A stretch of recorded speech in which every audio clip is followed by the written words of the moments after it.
Hey guys, what's up and welcome back to my channel. I am so excited to bring you today's video. Not only do we get to use our crock pots, but we are going on a culinary adventure to the East African country of Kenya for a delicious but very frugal meal.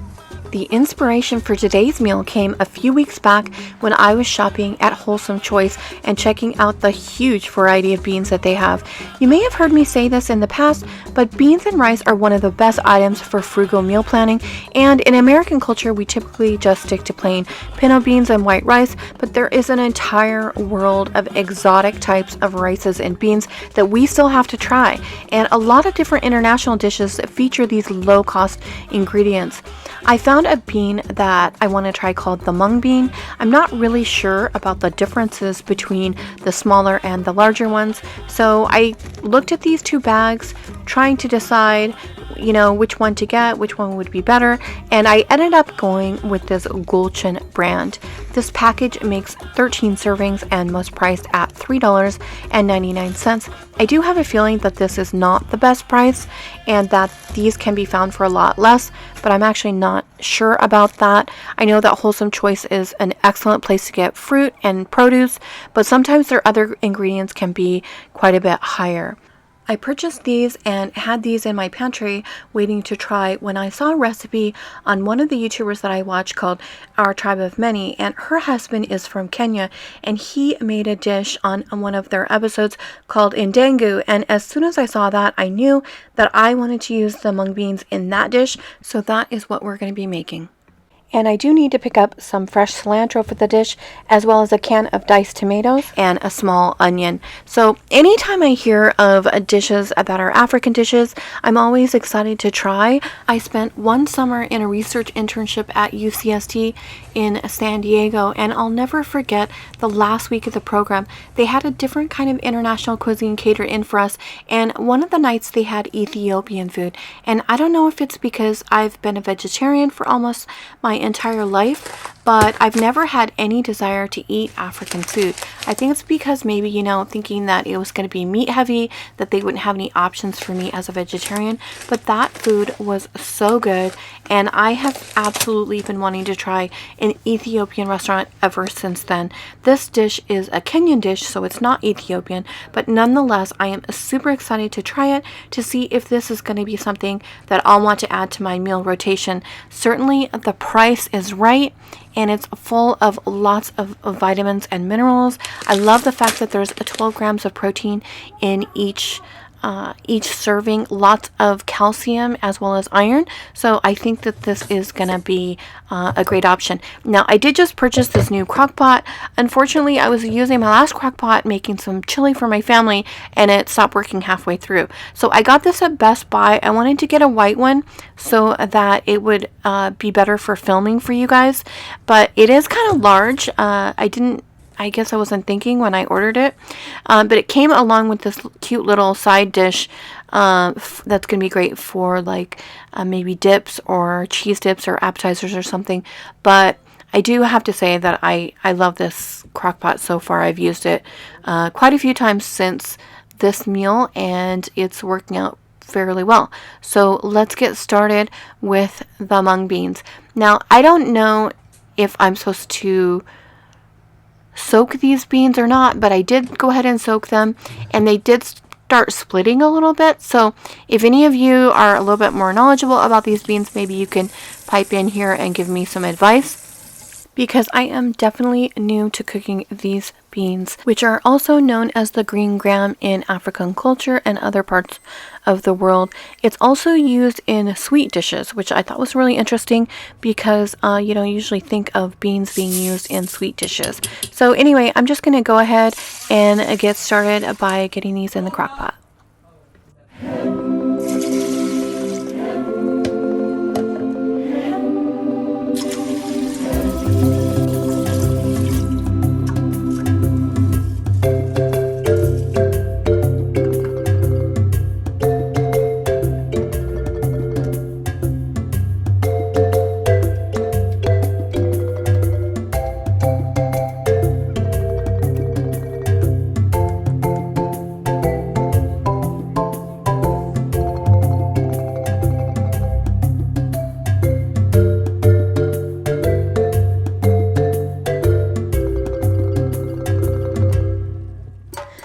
Wow, do these little guys cook quickly.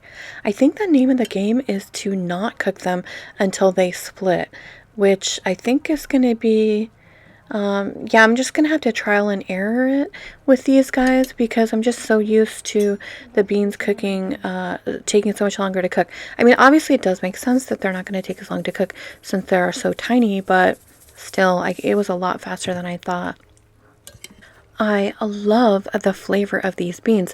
I can't really explain what they taste like. I don't know of anything that I would say that they're comparable to. They're definitely different than pinto beans.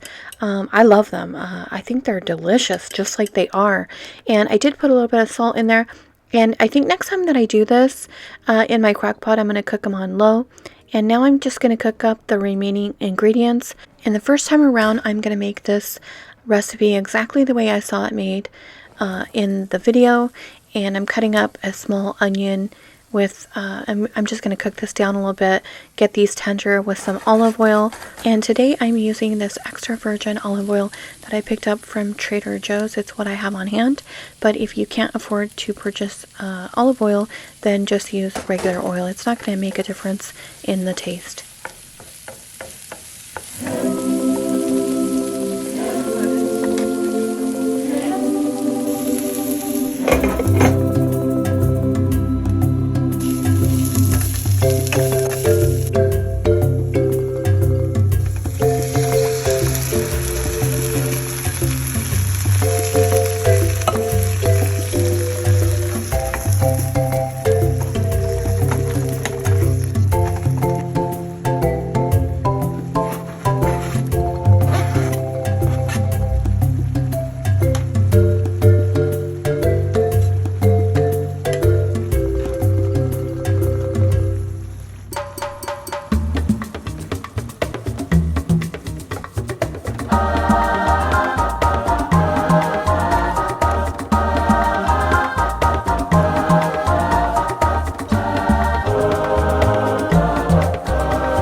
The consistency of this dish has got me very excited. I think this is a perfect consistency, and I can see why this mung bean works really well in curry with the curry.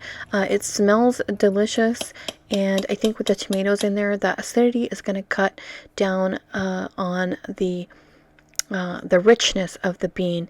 And I'm not really used to using cilantro in heated dishes, so this is interesting. And yes, I did wash my cilantro extensively before this shot, so you guys don't need to worry about that.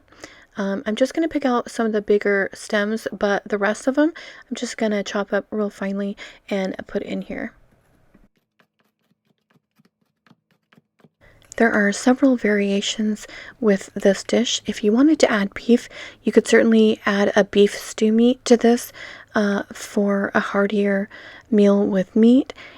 I've also seen some recipes that called for garam masala as well as some coconut milk to be added in. So this is definitely one of those meals that I'm going to be experimenting with quite a bit in the next couple of months with, different varieties and kind of tweaking out what I like the best.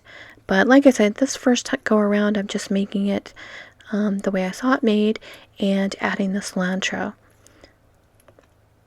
And I have to say, it's definitely a beautiful meal. Now, it was served with basmati rice, And I ended up eating this or making this later in the day, so I knew I would be eating a couple of hours before bedtime, so I didn't want to add the rice in. I thought I'd just have a bowl of this, and I tasted it, and it's absolutely delicious with the cilantro, but it did need a little bit more salt, so I adjusted that.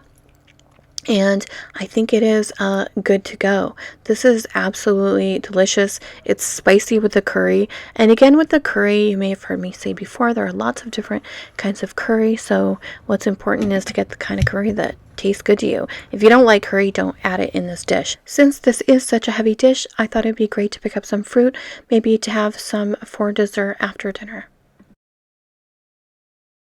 Today I'm going to be making chapati, which is a flatbread normally eaten alongside Ndengu.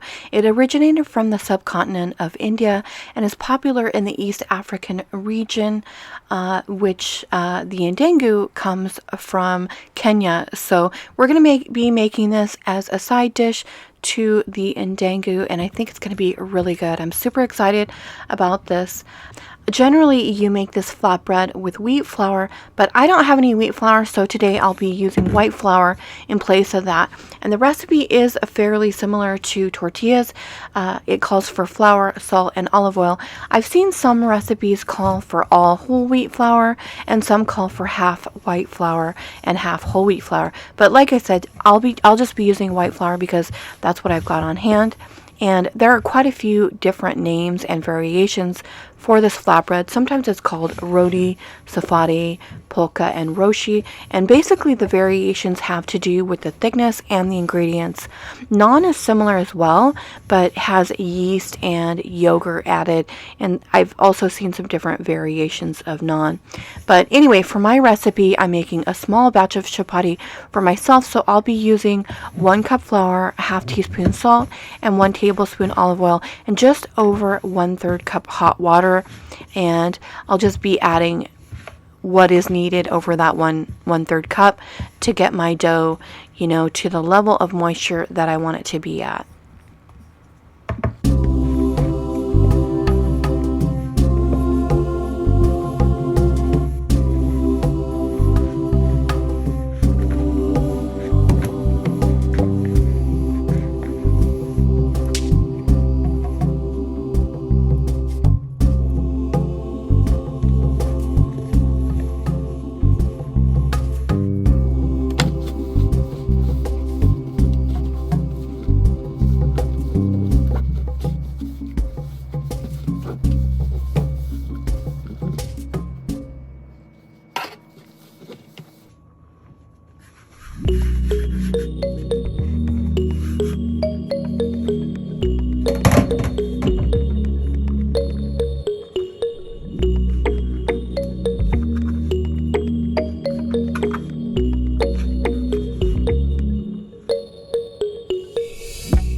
Okay, so I've actually made myself Ndengu twice in the last 2 weeks, and I just wanted to know what I liked better. I thought I would go ahead and give it a shot with the tomatoes, and this time I decided to cut up my onions in smaller bites because I actually didn't really like the fact that it was in the larger pieces last time. So while my dough was resting, I thought I would go ahead and get that in the pot. And now I'm going to go ahead and roll out my chapati bread to the size that I think I will like most.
I have to say that as much as beans and rice are great for frugal living, flour is probably the most important due to its low cost and versatility with so many different types of foods.